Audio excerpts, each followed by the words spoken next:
This is the After Party, live with Kim McMaster. Pick a couch, grab a drink, and settle into the conversation.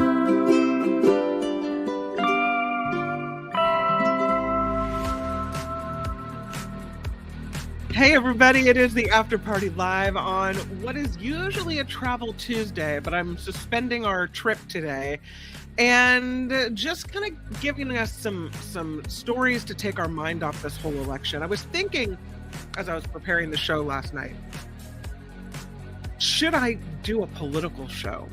Because it seems like on a day like today, the appetite is really there. Everyone wants to know what's going on. Everyone checking the headlines, even though we won't know the results, if not tonight, if in longer than that. But I decided that some of us might need a little respite from all of that stuff that's going on. So I understand if you're glued to CNN or glued to whatever news channel you listen to or watch. But I also understand if you don't want to do that anymore and if this is a break. So I thought I'll keep it the same, but I'll just do some interesting stories to take our mind off it for just a few. So that is what we are doing. Huge thank you to Wes. I saw your contribution to the show come through via the PayPal link. Thank you very, very much for that. Much appreciated. The PayPal link, by the way, is in the show description, and it is also in the About tab here on YouTube under the After Party Live. Do want to let you know that if you haven't heard about this, that tonight the Mark Thompson Show will be doing an election special. That is by popular demand. We were asked for it, and so we have complied. 8:30 to 9:30 p.m., 1 hour show, Pacific time, 11:30 if you're on the East Coast. And it will be kind of a cavalcade of Mark Thompson Show guests. We'll have David K. Johnston stop through. David Katz will come through. Gil Gross, Nikki Maduro, John Rothman. I think Anthony Davis might pop through for a bit. So a lot of people will be on the show. We'll have different topics. I'll have the results coming through. If you have a race that you're interested in me covering so that you want to watch the show, but you also are focused on a certain race that you want to know the results of, please email me and let me know what that race would be. Kim@theafterparty.live is the email address. So send me a message and I'll put it on my list of things to cover. Okay, enough about that. Enough about politics. We take a deep breath and we move forward with some interesting stories. I have one today for you about, well, I guess this is kind of a little bit election related, perhaps. The mistrust in science. There's a study about science. The study tracking Americans' mistrust of science behind the COVID vaccines.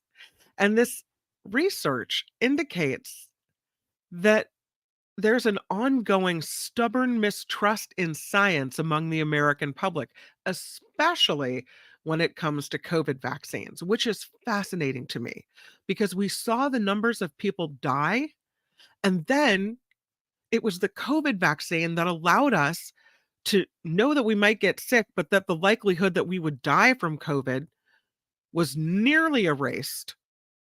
It allowed the society to reopen, the stores to reopen, the restaurants to reopen, life to resume. And now we have a stubborn mistrust of the COVID vaccine. This was done by researchers at the Graduate School of Public Health and Policy at the CUNY Graduate School and the Barcelona Institute for Global Health in Spain. And they looked at the COVID-19 vaccines and their effect on vaccine acceptance in the United States between 2021 and 23.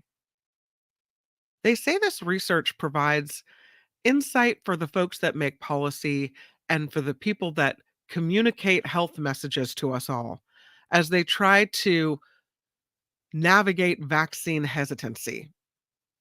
The data shows roughly 1/3 of the study's United States respondents consistently expressed a general mistrust in the science behind COVID-19 vaccines from 2021 through 23.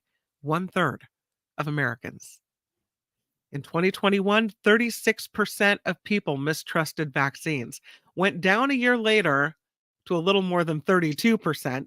And then it bounced right back up to more than 36% of people mistrusting in the COVID vaccine in 2023. Why those levels fluctuated over time, they don't know. They think the higher trust levels were associated with male respondents, uh, those above with university degrees and people with above median income levels. Their findings underscore the critical role of trust in science during public health crises. They say that people that lost a family member or close friend to COVID were significantly more likely to trust vaccine science and accept vaccination. Those who experienced a loss within the past year, nearly 4 times more likely to trust the science compared to those who didn't experience any loss. But the proportion of the US population that expressed trust in science remained almost constant, ranging from 64 to 67% over the 3 years covered in past studies. It's awful that we have to experience a loss in order to save ourselves. It's like, what do they say? You got to learn the lesson the hard way. Just wow. That's crazy to me.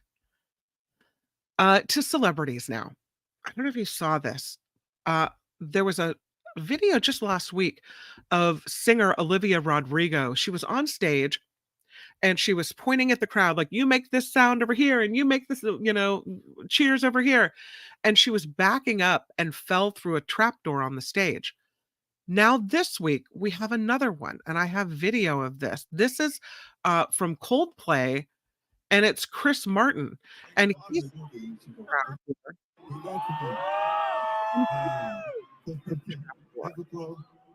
the question is, oh, there are people there to catch him and push him back up. It's almost like they saw him coming and there were hands sticking out of it. So I guess the question is, what is it with trapdoors? Here it is again. Check it out. He backs up. You can see the hand sticking out like, uh-oh, we know he's coming, and they catch him. That could have been pretty bad. Could have hit his head on the side there. As a matter of fact, Olivia Rodrigo did. Did they not check these stages ahead of time? This is the question. Why would you have an open section of the floor? Is there something going on with a performance? Don't you anticipate that something like this could happen? It's pretty dangerous. Gosh, twice in the last 2 weeks at these concerts. Anyway, I couldn't understand exactly why that was happening. I have another video, and this one is just totally for fun. This is a video of a bear on the side of a roadway that found a balloon. And he's just bopping it around and just playing with it. See if I can make it bigger. Here he is. It's just cute because we need the distraction. Traffic comes to a stop as this bear just bats around a balloon. It turns out we're not the only people who think that's fun. Not the only species who thinks that's fun. So he kind of plays with it. Little toy he found on the side of the roadway until it goes away and he goes away. Sorry, just trying to put y'all in a better mood today. It is cute. He's like, "What's this thing? Oh, this thing is fun." That's quite a sight for drivers on that roadway. All right, just wanted to throw that in there. Got to throw the little bear with a balloon into the show because we need that kind of thing right now.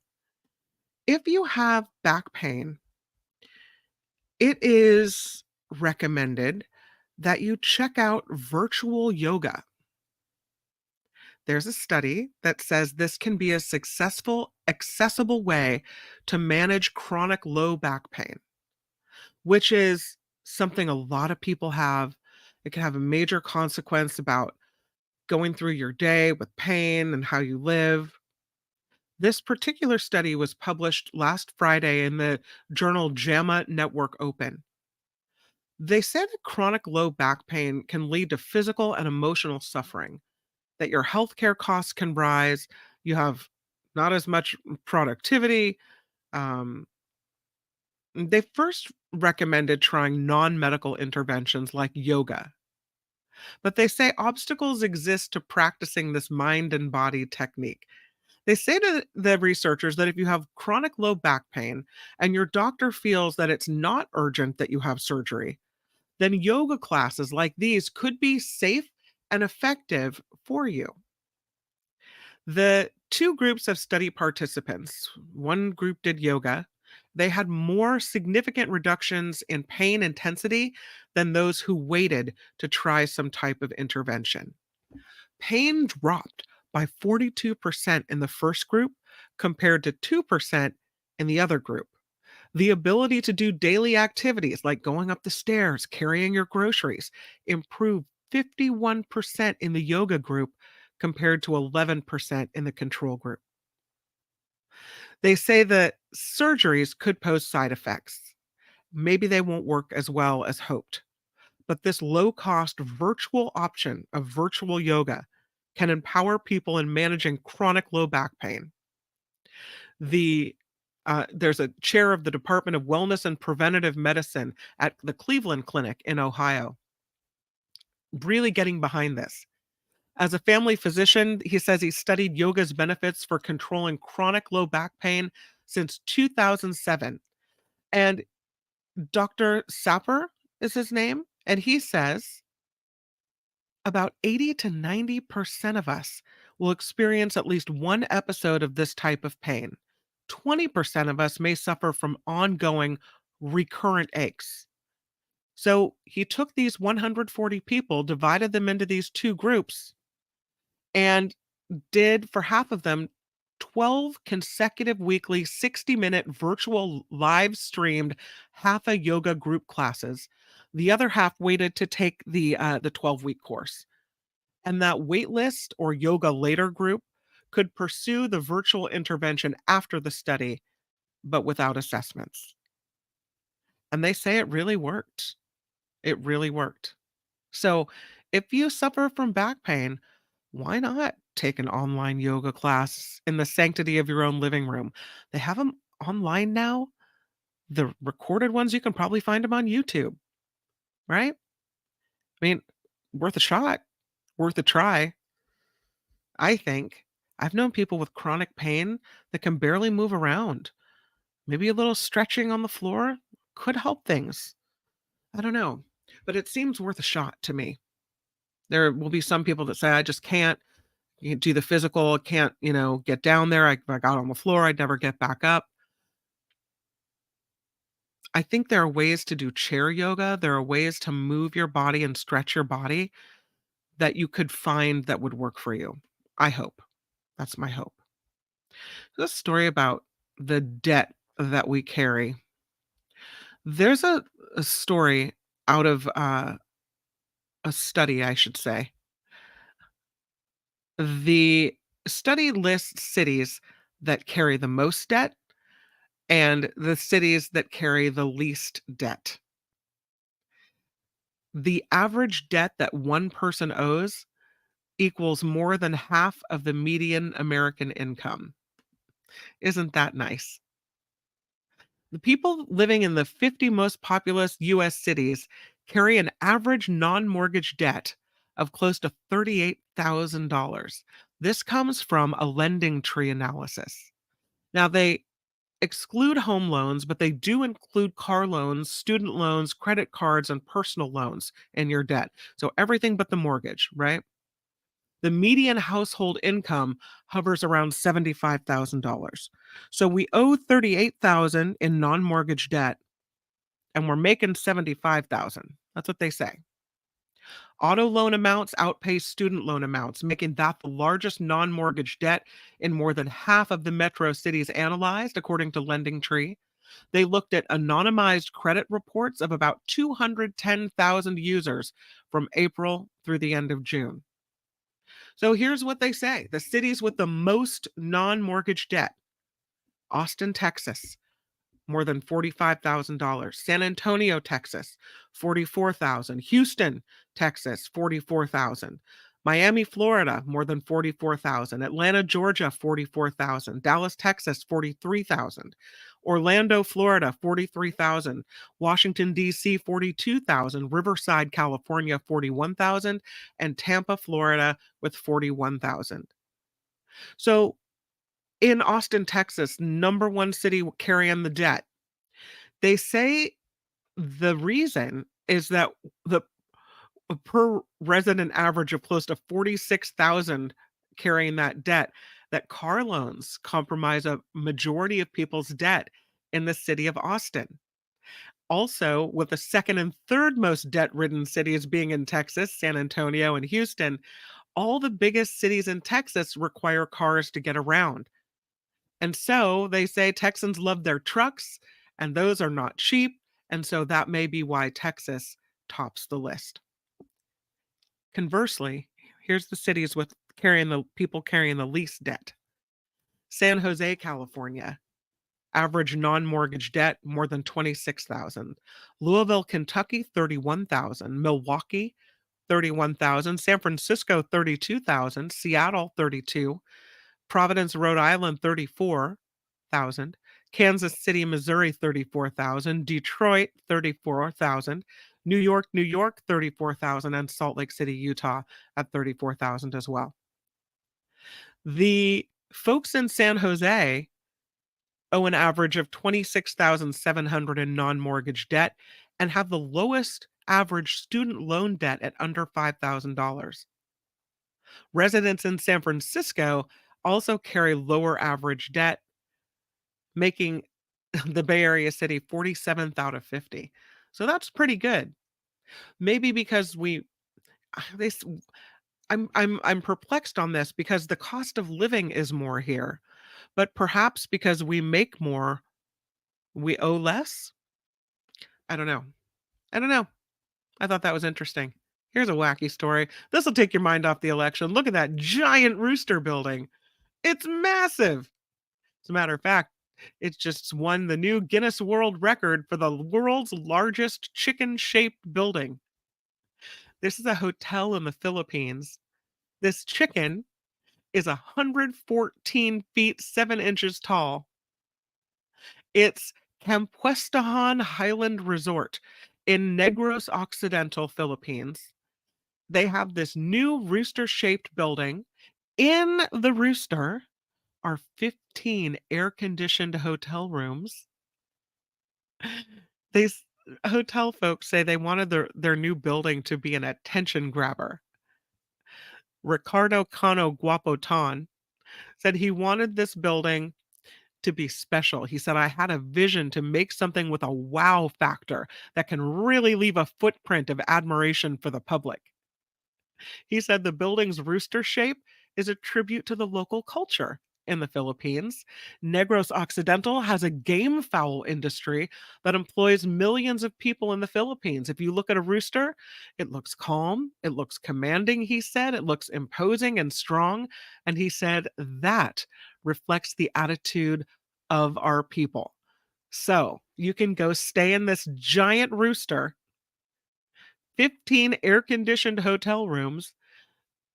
I don't know if they don't say if the rooms are chicken or rooster themed. They serve you eggs for breakfast, continental breakfast. I don't know. That's a massive chicken.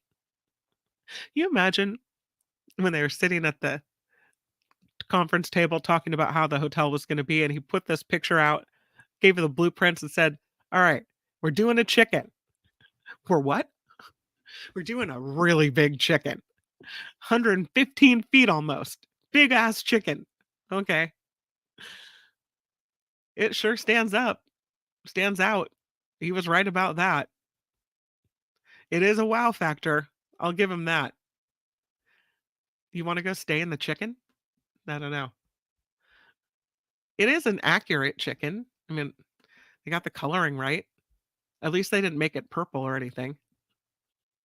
Starbucks is doing away with a drink that is apparently rather laxative-y.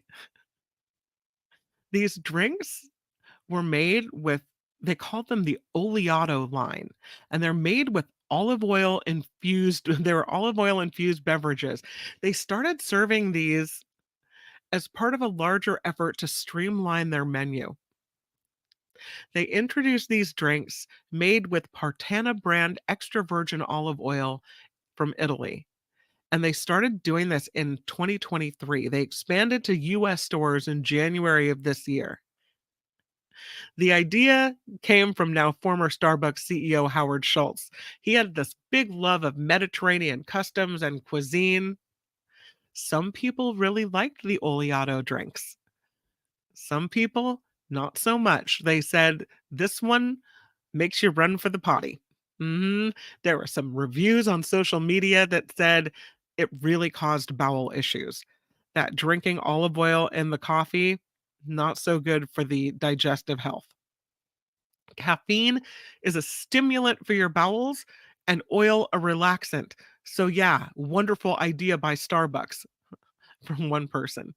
Another person wrote, the oleato at Starbucks is a legit laxative. So they're phasing these products out now at Starbucks locations worldwide. They will continue to carry them at select stores in Italy, Japan, and China. But here in the US, the days of the oleato laxative Starbucks drink have come to a close. I never tried one, and I'm kind of glad that I never tried one. We've had a breakthrough in bioprinting. Let me show you this picture. This, they say, is a way to use acoustic waves to create lab grown human tissue. The foundations of brain matter, cartilage, and bone cultures can be whipped up in a lab in just minutes. Yeah. So, used to be that creating these types of human tissues would be pretty complicated, would cost you a lot of money. And so researchers have turned now to 3D bioprinting. It's a slow process, but now they've got a new printing system that is showing a lot of promise. It is dramatically shortening the time needed to create lab grade tissue samples. So instead of layering delicate cellular material, this tool relies on acoustic waves to create a wide array of biological components. They're doing this work at the University of Melbourne Collins Biomicrosystems Lab. They recently designed a machine capable of what they call dynamic interface printing, and they've published a study on it in the journal Nature. The 3D bioprinter can reportedly already produce samples ranging from soft brain matter to denser bone and cartilage, and it overcomes a lot of the issues that they had in the past. Researchers say that just like a car requires its mechanical components to be arranged precisely for proper function, so too must the cells in our tissues be organized correctly. They say the current 3D bioprinters depend on cells aligning naturally without guidance, and that does present some limitations. Sometimes they accidentally damage the cells during printing. Maybe they don't get the tissue structure complexity. Incorrect cell positioning is a big reason most 3D bioprinters fail to produce structures that accurately represent human tissue. But it's this two-step process. Sometimes the final stage results in damage to cell cultures, and that renders the whole thing useless. But they say this 3D printer offers an alternative that is safer and more customizable and much faster. Unlike most 3D printing strategies, the new device uses these sound waves to vibrate microscopic bubbles in desired directions to arrange specific cells. And once they're situated in place, researchers can manipulate those base structures to grow and mature into more complex human tissues. It's a lot faster, too. 350 times the pace of older options. Takes just a few seconds to complete a job. Hmm. They also can print directly onto a lab plate, which ensures the tissue growth remains undisturbed, sterile, and less prone to damage. So they need to do some more testing and improve on this a bit. But they say they believe that medical facilities around the world one day will all have these 3D bioprinters able to use a patient's harvested cells to produce hundreds of miniature models of their particular disease within just a few minutes. Total game changer. Total game changer. There's a diver that found this ring that had been lost in 1977. That's a long time. And this diver off the coast of Barbados found this big pearl ring. It's a class ring from an Ontario university. It fell into the sea in 1977. Alex Davis says he was diving with his metal detector near Miami Beach in Barbados in mid October when he found a ring buried underwater. He's a He said the ring was from McMaster University. It had the inscription 1965 and the initials FMP. So he called the school to help find the owner. The folks at the school really went all out looking for who the owner of the ring was. They looked through the database. They finally figure out that the ring's owner is likely this man named Morgan Perigo. He graduated with a math degree in 1965. So they reach out to him and he says, "Yeah, I lost my ring in the ocean during a family trip to Barbados in 1977." He said, "One day I took my younger son and waded into the ocean and he was knocked over by a wave. So I reached to grab hold of him. He pulled on my hand and my Mac alumni ring came right off. We searched for it," he said, "but we were unsuccessful." And so it was sent via FedEx. It arrived on the evening of Perigo's 83rd birthday. What a wonderful, unexpected 83rd birthday present, he said. And now he has that ring back again. Amazing. I thought this was kind of an interesting story. Here's the Bacon family. Kevin Bacon, Kira Sedgwick, their kids, their two kids. They're all doing a movie together.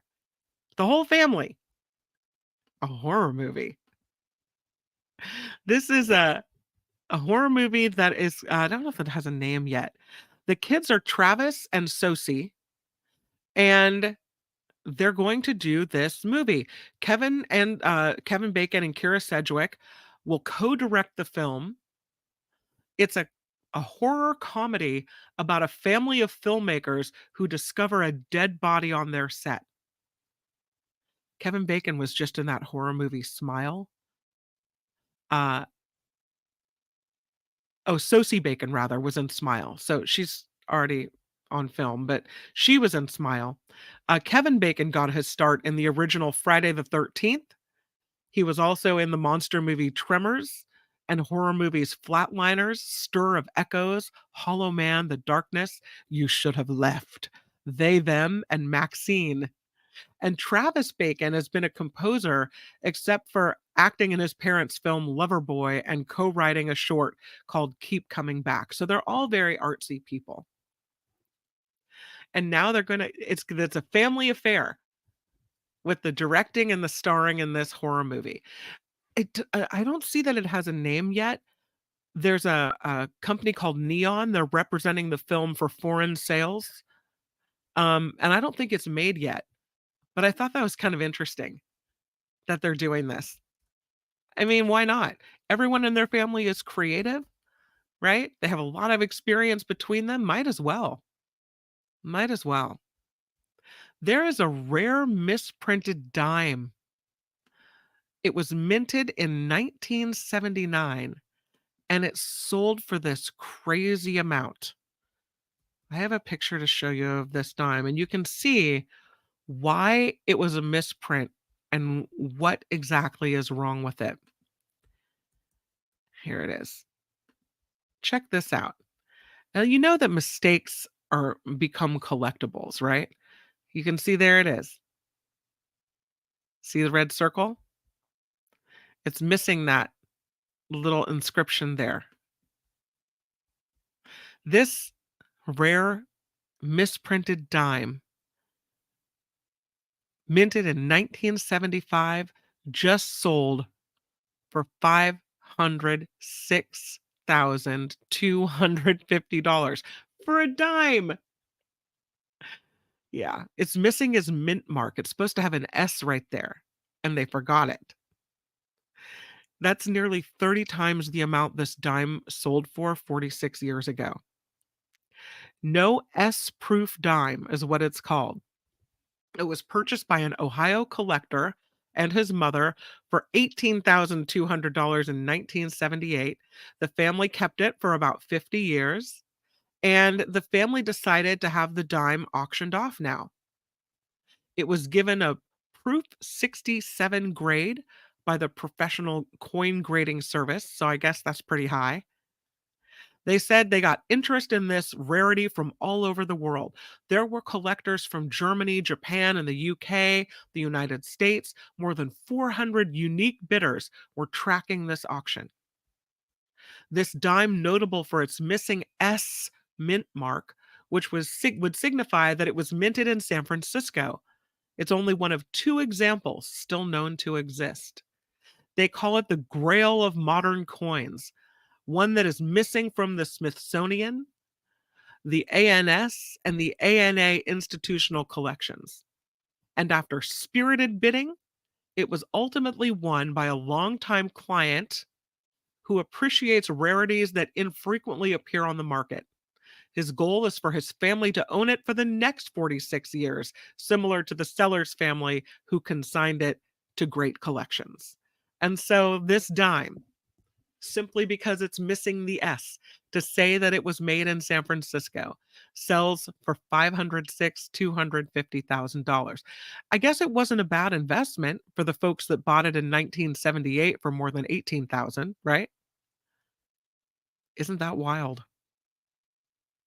Well, on this election day, I hope that I took your mind off some of the things going on. Let's go to the chat, see what you guys have to say about everything today. Um, go going in dimes. Yeah, I need to go through all my dimes exactly. Floop Spark said they had to pay with nothing but dimes. Yeah, a big wheelbarrow full of them. No S. I'd never touch those dimes. Mars says, "Hi, Mars. They couldn't make Hollow Man these days due to that one nudity scene." Oh, you're talking about the horror movies? Yeah. Mm. Bacon was great in Apollo 13. I like Kevin Bacon, and I liked Keira Sedgwick in The Closer. I'm not a big horror movie fan, but I'm interested in their whole family doing a movie together, so that could actually pull me in. I don't know. Oh, no.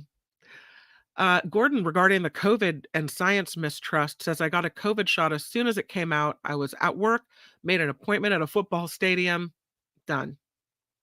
Remember when we were all like trying to get an appointment to get the first COVID vaccine? You couldn't get it, and that people were trying to log on to Walgreens and CVS to make these appointments. And we had to wait weeks and weeks and weeks. Americans, it seems sometimes like we just take things for granted. Really, we have access to these amazing things that will preserve our health. We have the liberty of not wanting to do something, not taking something. People in other countries would be like, "Oh my God, give it to me," right? Come on. Mo says, "Isn't Starbucks the one that requires you to get something special to use the bathroom and adds at least 2 minutes to try to get there?" I don't know. I don't think I've ever used the restroom at Starbucks. I know that I don't want that drink though. The laxative drink? No thanks. I mean, unless you are having issues, in which case, I mean, do what you got to do, right? SF Tesla regarding the giant chicken says it's not like they stuff you in some room just anywhere. Mo says roosters seem cool until you want to sleep in the morning. This is true. Murphy says we have mortgage debt and our small business debt coming out of the pandemic. No credit card, home loan, or student debt. That's awesome. I've been carrying student debt over here. My husband had a student loan, and we've been paying on it for more than 20 years. And we'll probably have to pay on it forever. It just seems like it never gets smaller. Never. We're just keeping the status quo over here. Telling you. Jim says, I went into debt $200,000 2 years ago for a roof, solar, battery, paint, Toyota hybrid, Hyundai Ioniq 5, but I have power when power goes down and I pay nothing for electricity. That's the kind of debt, though, that, you know, kind of evens out over time, perhaps. At least, fingers crossed. I hope that's the case for you. Yeah. John says, surprised about Austin. They think it's because people have those big trucks in Texas, John. I don't know. Mama says, happy to say, mortgage is my only debt. We're working class, so we can't afford anything other than that. Yeah.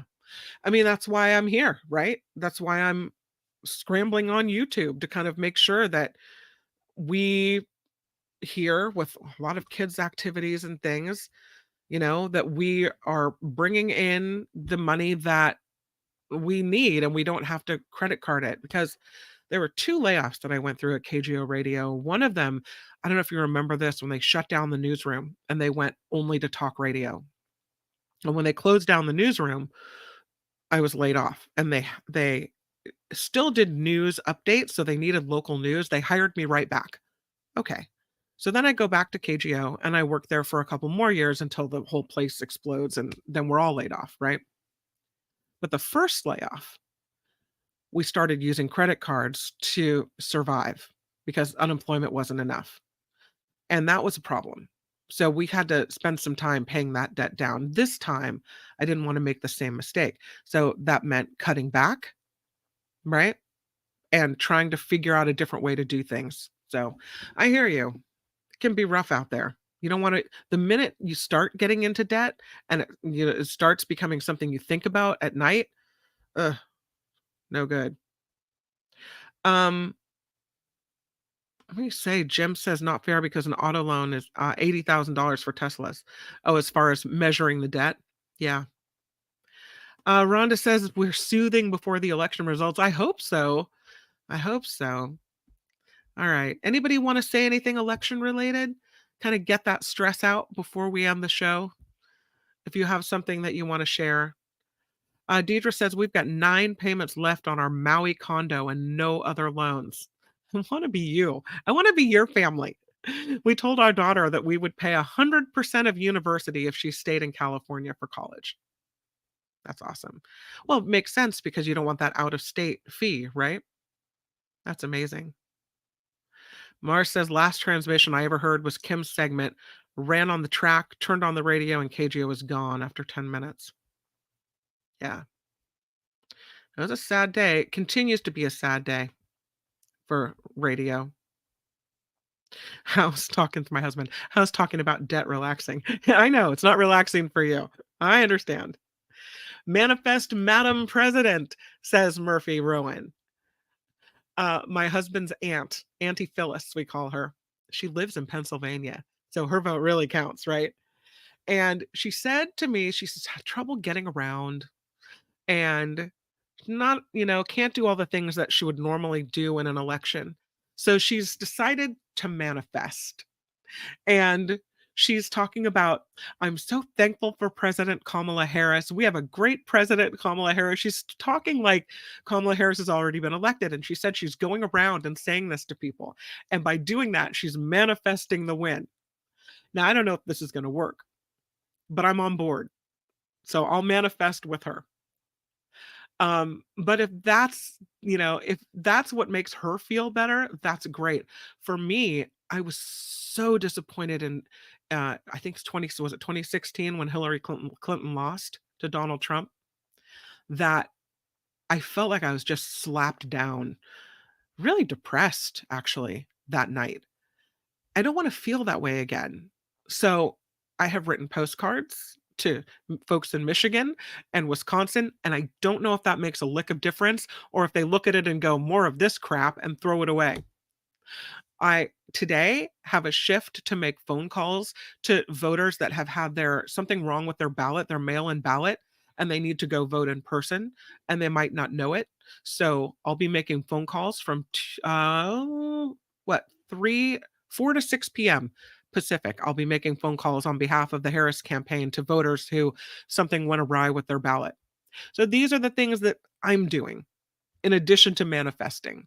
I don't know what you're doing, but I hope that I will see you tonight on the Mark Thompson Show election special, 8:30 p.m. right here on YouTube. Heather says, I'll probably miss tomorrow's shows traveling. Oh no. Well, I hope you will be here tonight. It's going to be a really good show. Deidre says, I'm so nervous about tonight. I can barely work. I hear you. Yeah. I'm accused of having money fairies pay for everything. All right. Uh-huh. We'll talk about that later. Viewfinder's president. I meant to vote for Lowe, but I accidentally penned in Sam Licardo. This is in the South Bay. They told me I'd have to start all over, so I let it go. Besides, Sam will win anyhow. Same with Shift. I switched to Gray Davis. Should we take a live phone call from Julia? Here we go. Hey, Julia, you're live on the after party. How can I help you? Hello? Hi, you're live on the after party live, Julia. How can I help you? I have a question about TBC. So I need to do a story by the end of the grading period. Okay. A journalism question. The greatest idea of making one about the polls, and so we're gonna go around and talk to people. Like today after school, she's gonna drive me, and we're gonna go around to like the polls and ask like the volunteers who are like running them. We have a set of questions. Like, what role do you play in running the local polls? How do you think you make an impact on the election? How long have you been volunteering at the polls? Why do you think it's important for people to vote and stuff like that?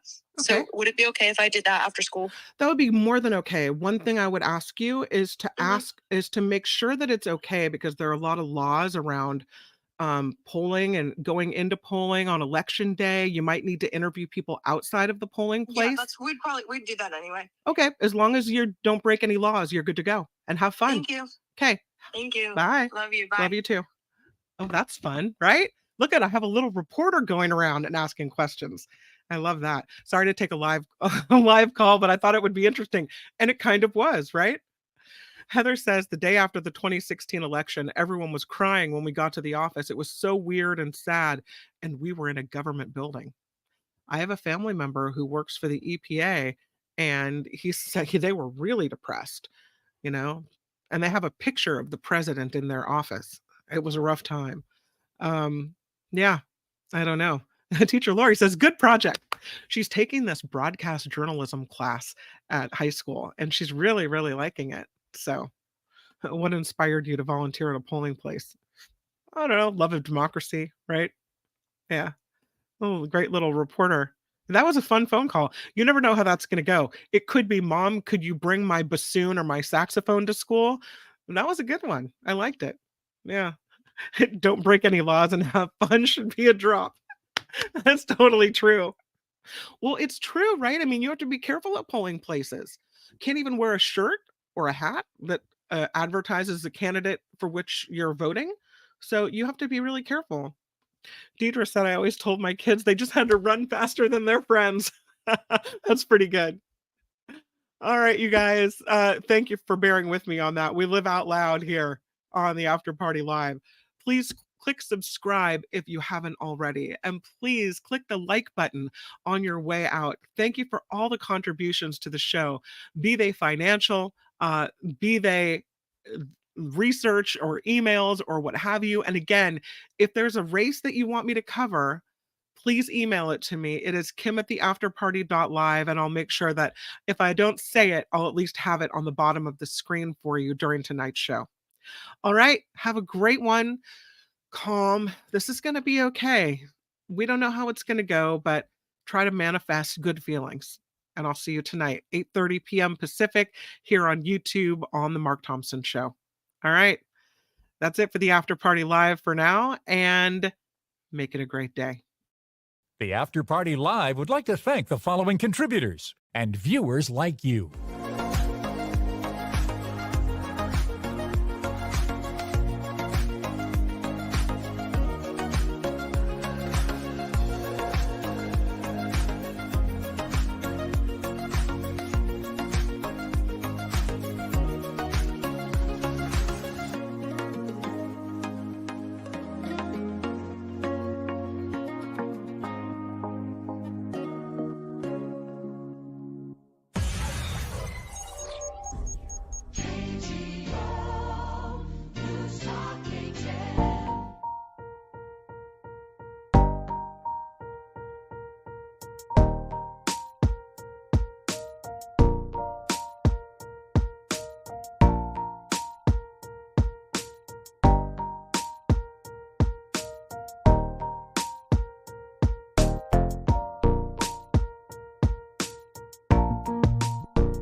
You got to talk this one out on the air, Mars.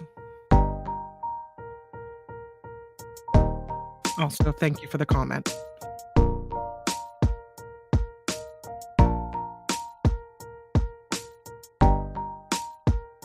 And I'm sorry if I was bitchy to you on the Mark show earlier. I was. My bad. I'm sorry.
Right after I do this show. One thing at a time, my friend.